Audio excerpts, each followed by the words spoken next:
Welcome back to Enjoying Retirement. Today we're going to take the small circuit tour of Angkor Wat outside of Siem Reap, Cambodia. What a wonderful place it is.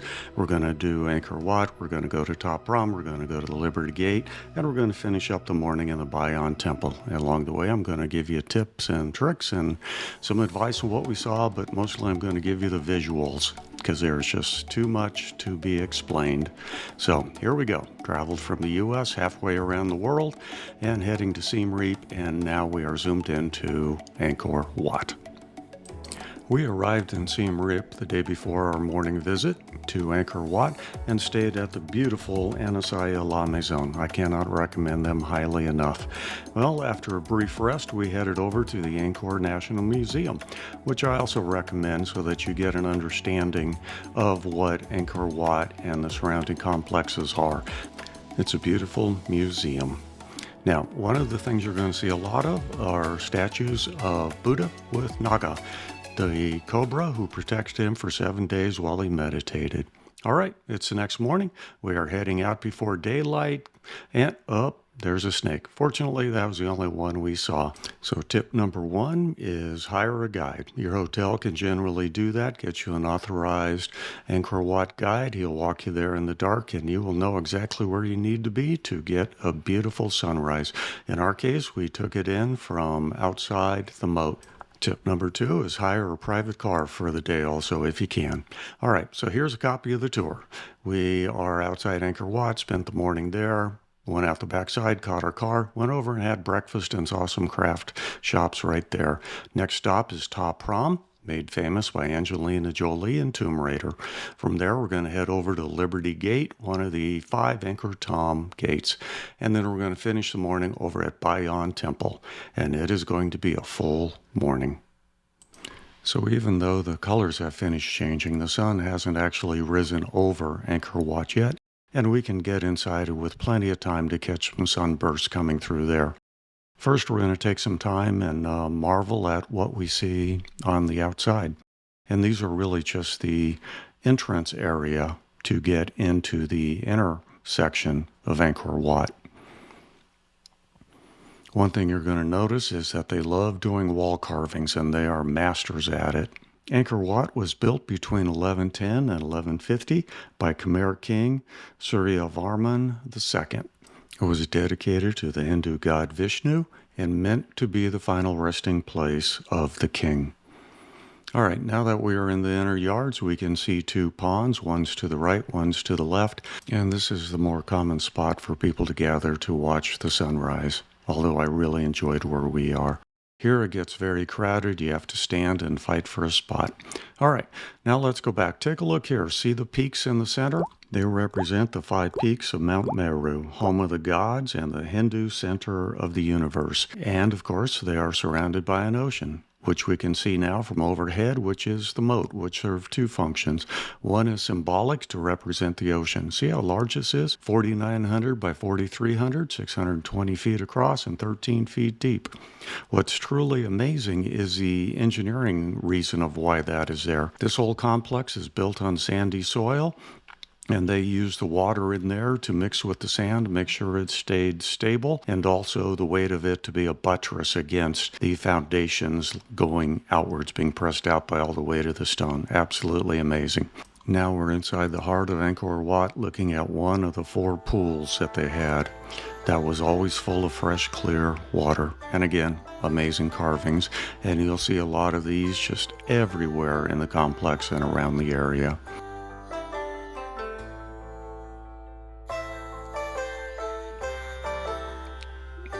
This is all made out of sandstone, so it's been weathered with age, and it has suffered hundreds of years of neglect. There's another pool.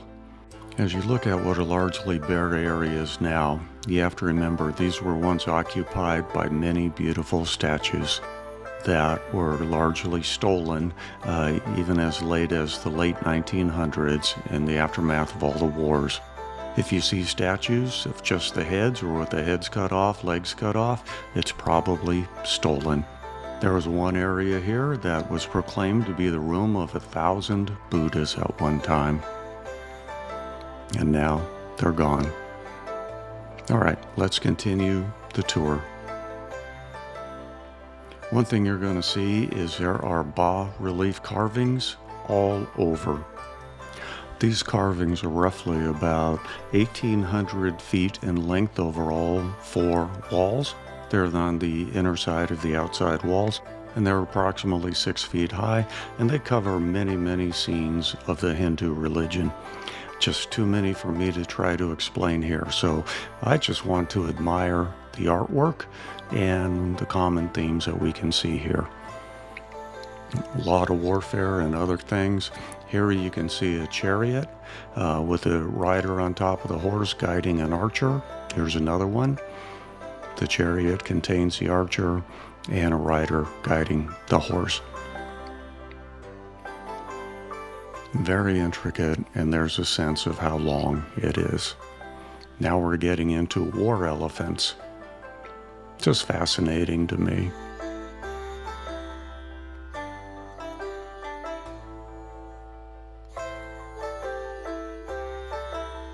Now, I believe this wall contains a scene from the military parade of the king who created this himself.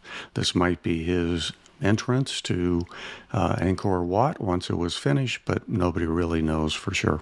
So take a moment to enjoy these, and then I'm going to point something out. Again, just the length of these are just unfathomable. All right, take a look. Here's an elephant. On top of the elephant is a high official, and you can tell the rank of an official by the number of parasols that are on the elephant. In this case, this guy has 6. Here's another elephant. 2, 4, 6, 8, 10, 12. He has 13. Well, he's more important than 6. And here is 15, and that is the king himself. They use parasols to indicate the importance of the person on the elephant. Oh, by the way, I love looking up, so you're going to see a lot of me looking up as we go through the day. All right, so now we are getting into the next ring inside Angkor Wat. We go through that, and then we finally get to see the inner sanctum, if you will. First thing to note is how steep that is. There's some repairmen going up. There is constant work at restoration on this. Man, that is steep.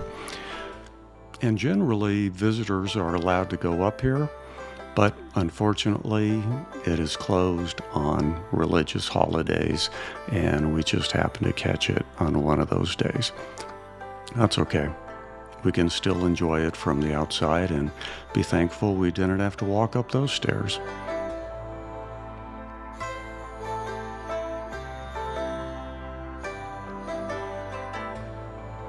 And again, just more sandstone carvings covering practically every square inch of the walls throughout the complex.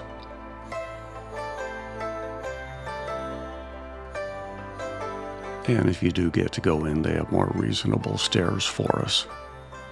But as I said, it was closed on the day we were there. So if that's important to you, make sure that you check to make sure it's not going to conflict with one of their religious holidays. Well, I've already given you a tip, and that is to work with a hotel and have them hire a guide for you. We got our guide, I think it was about $45 for the entire morning, and that ended up being about 8 hours considering how early we got there. And with the guide, he can tell you the history that otherwise you would never be able to pick up for yourself because there just isn't enough information signs around. Guide is highly worthwhile. The second tip I recommend is getting your own driver. That way you can walk in from one side, the driver can drive around and meet you at the other, and you're not wasting any time walking back and forth. Nor are you taking a tuk-tuk tour and reliant upon the tuk-tuk or a bus. All right, look here. Here's a point. See that woman right there in blue?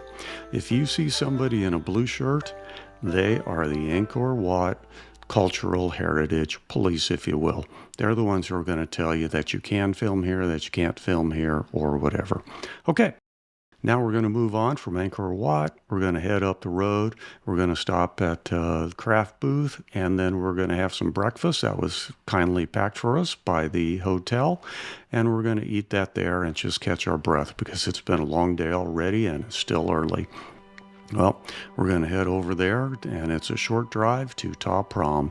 And this is the temple made famous by Angelina Jolie in the movie Tomb Raider. In fact, a lot of Cambodians really respect Angelina Jolie. She filmed this movie just a few years after the mines were cleared after the wars they went through. And that really put Cambodia on the tourist map, which is providing jobs for many thousands of people. Okay, so we're inside. Here, tip, don't be this guy. See that? This is a platform where you can go up and have someone take your picture at this very unique site. The trees growing right out of the temple. And he went up, decided to stand right next to him so that he could get his picture. Hey, don't be that guy. A lot of this temple is still trying to be preserved and restored. You can't go into some of it just because the state of repair is not good enough. But what a fascinating and beautiful place. You can only imagine what it was like in its heyday. Ta Prohm was built in 1186 as a Buddhist temple in memory of King Jayavarman VII by this time.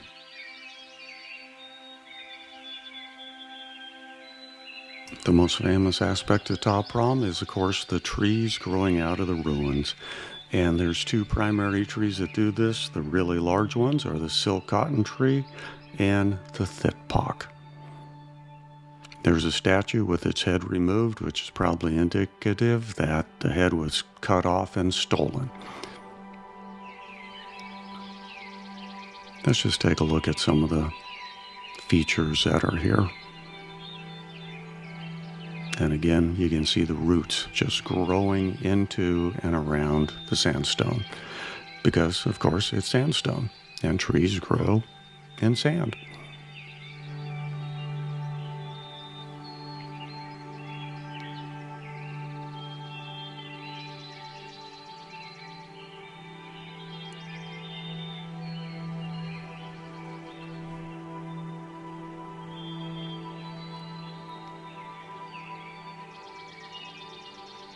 And as you can imagine, this is just a beautiful backdrop where everybody wants to get their picture taken. They have a few very special spots with a viewing platform specifically designed for people to line up. And when you get your chance, go up there, take about 30 seconds or so, have the picture taken. You can see the line right there. They're getting their picture taken with that beautiful tree.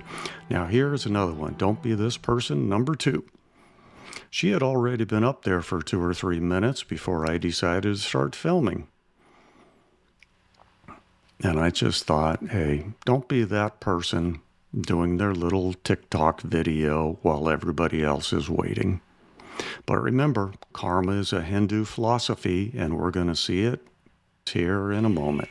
If you just wait a little while after the tuk-tuk tours are gone and the bus is left, you can have the place all to yourself.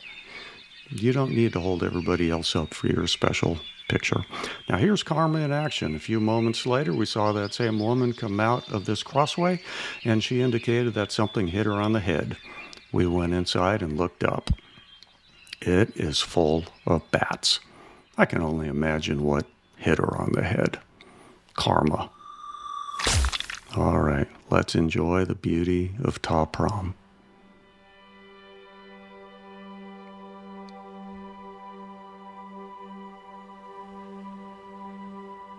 And there's their own dinosaur. They like to tell you that's a Stegosaurus. And their dancing monkey at the bottom.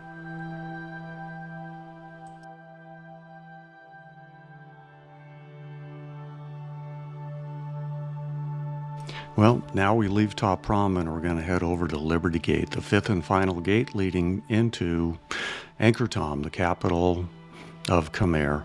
Look to the left, look to the right as you lead up to it. You can see a long line of statues there. I'm going to talk about the Hindu story of the churning of the ocean to milk. In this story, you have the gods on one side, the demons on the other. They constantly struggle. But in this case, they decided to work together because if they could churn the ocean into milk, they could get the immortal elixir and live forever. So they grabbed the Naga Vasuki, I believe he was the king, and they used him as rope, and Vishnu himself went under the ocean in his guise as a turtle and put Mount Mandana on his back, which they used as the turning spoon. So the gods and the demons churned the mountain and eventually turned the ocean to milk, creating a lot of great benefits for humankind. And eventually they did get the elixir of life, but there was a falling out between the gods and demons, which continued their battle. And now we're reaching the final stop of the morning, and this is the Bayon Temple. This was built in about 1200 during the reign of King Jayavarman VII. And this was built entirely as a Buddhist temple. They have a sign out here. You can read a little bit about it. And we're going to show you one thing that is very unique about this particular temple as we go in. The areas in red are those that are off limits, but the rest of it you can walk around.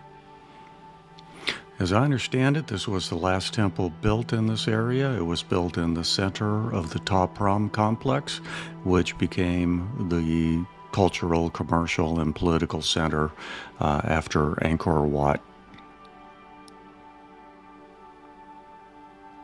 Again, a lot of carvings, and we're going to look at a few of those at the end of this because they're just incredible. Typical military scenes here with the war elephants, spears, things like that. But what's unique about these particular reliefs is that they also talk about the day-to-day life. All right, so let's take a look at all these towers. Notice anything unusual about them? Look at that.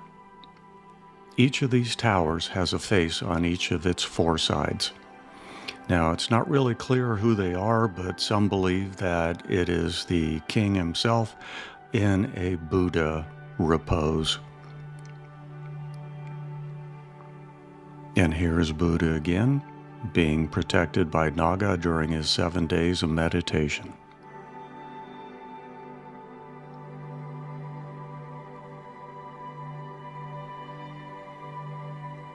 It's good to see a statue back where it belongs. Just taking a look at the ruins through here. We had had a long morning by this time, and while we were enjoying it, we were ready for a break. But this is not a place to be. As always, I like to look up. And in this case, we're going to look down, and here is the well that served the temple. Doesn't look like there's much water in it now, and doesn't look really clear, and right above it, more of those karma critters. You can see that lion right there has its head taken off. That would have been from likely someone who stole it. But look at all those pillars with the heads on them. Just truly fascinating. Now back to those reliefs. Not as long as we saw at Angkor Wat, but still very, very incredible. Very much detail work here. Now notice this one. You have oxen driving a cart with little pigs following along. And here is a scene of cooking in daily life.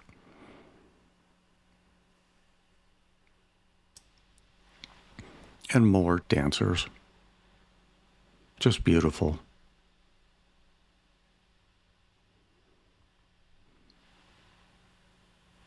Now here's a naval battle that took place. I believe this is the one that was between the Khmer and the Champas from the Vietnam area.